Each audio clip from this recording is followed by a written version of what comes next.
ખેડામાં ઉત્તરાયણ આવવાના પહેલા જ પ્રતિબંધિત ચાઇનીઝ દોરીનો વેપલો શરૂ થયો છે। કપડવંજ રૂરલ પોલીસે ઉત્તરાયણના તહેવાર પહેલા ચાઇનીઝ દોરીનો જથ્થો ઝડપી પાડ્યો છે।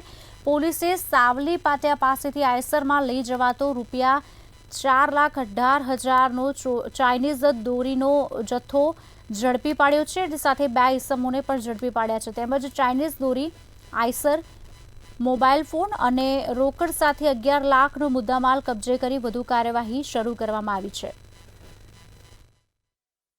ઉત્તરાયણ પહેલા ચાઇનીઝ દોરીનો જથ્થો રૂરલ પોલીસે સાવલી બંગલા પાસેથી ઝડપ્યો, જેમાં 4,18,000નો મુદ્દામાલ ઝડપ્યો હતો। જેમાં 2 આરોપી સહિત આયસર સહિત 11,28,500નો મુદ્દામાલ ઝડપે કરી વધુ તપાસ હાથ ધરી છે।